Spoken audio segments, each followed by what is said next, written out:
एक समय की बात है कि एक आदमी एक शहर में रहता था। उसकी जल्दी गुस्सा आने और छोटी छोटी बातों पर झगड़ने की आदत थी। जहां भी वह होता था, कार्यालय, सार्वजनिक स्थान या घर, वह हमेशा लड़ाई करता था।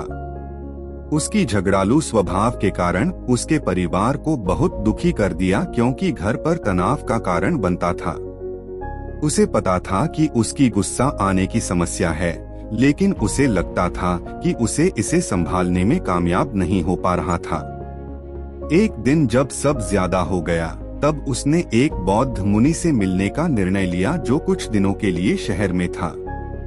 मुनि से मिलकर उसने कहा, ओ महान व्यक्ति, मेरा गुस्सा बहुत आसानी से चला जाता है और खत्म हो जाता है। छोटी बातों पर लड़ना बंद करो। मैंने देखा है तुम हमेशा शांत और सभी के प्रति दयालु हो। तुम्हारा राज क्या है? मोंक ने कहा, मुझे मेरा राज नहीं पता, पर मुझे तुम्हारे बारे में कुछ पता है। और फिर उसने कहा, तुम 7 दिनों में मरने वाले हो। व्यक्ति हैरान था, क्या तुम सच बोल रहे हो? क्या यह सच है? इसे बदलने का कोई तरीका है? व्यक्ति ने जल्दी में कई सवाल पूछे। मोंक ने कहा, हाँ, यह सच है और इसे बदलने का कोई तरीका नहीं है। इसके बाद मोंक अपने हुट में ध्यान लगाने चला गया, जिससे व्यक्ति को उस खबर से चक्कर आने लगे। घर लौटकर उदास महसूस कर रहा था।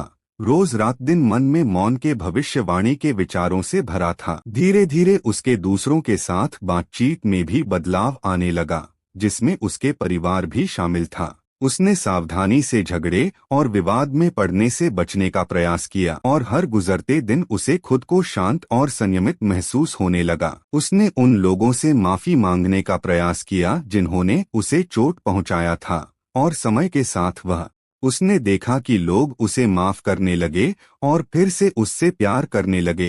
कुछ दिनों के भीतर ही उसके परिवार में माहौल शांत हो गया और सभी खुश दिखाई देने लगे। 7 दिन के पास पहुंचते ही वह अपने परिवार और दोस्तों को इकट्ठा करके मंदिर के पुजारी के प्रेडिक्शन को बताया। आदमी के प्यारे लोगों की आंखों से आंसू निकल आए जब उन्होंने उसके जाने की संभावना को सोचा। वह लोग जो पहले उससे दूर थे, अब उसके जाने के बारे में सोचकर सहने के योग्य नहीं थे। उसी दिन पुजारी ने अचानक उस आदमी के घर पहुंच गए। जब उसने उसे देखा तो आदमी महंत के पैरों पर गिर गया। बोला, सर, मुझे आपसे मिलकर बड़ी खुशी हो रही है, क्योंकि आज मेरी जिंदगी का आखिरी दिन है। के सिर पर हाथ रखा और पूछा कि दोस्त, तुम मुझसे बताओ कि इन पिछले 7 दिनों में तुम्हें कितनी बार गुस्सा आया है?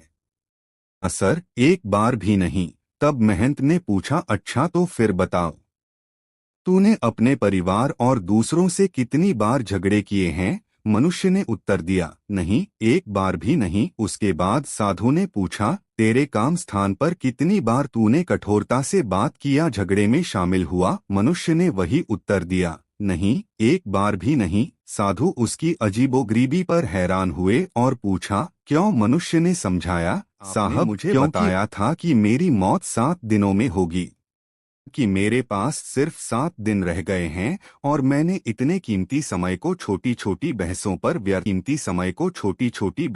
व्यर्थ नहीं करना ठीक समझा। साधु ने मिठास से हंसते हुए कहा, हम छोटी छोटी बातों में फंस जाते हैं और गुस्सा या निराशा हमें अपने काबू में लेती है, लेकिन हम भूल जाते हैं कि हमारा जीवन धरती पर बहुत ही कम समय का है, आनंद के साथ हमें जीने का प्रयास करना चाहिए। मुश्किल समयों में भी हमें याद रखना चाहिए कि जीवन एक उपहार है और हर पल मायने रखता है। प्यार और दया फैलाने पर ध्यान केंद्रित करना अहम है, और विवादों या शिकायतों में फंसना नहीं चाहिए। हमारा मूल्यवान समय बर्बाद नहीं करना चाहिए। याद रखें, अगर हमें केवल 1 सप्ताह का समय एक खुशी में बिताना चाहेंगे, निराशा में नहीं।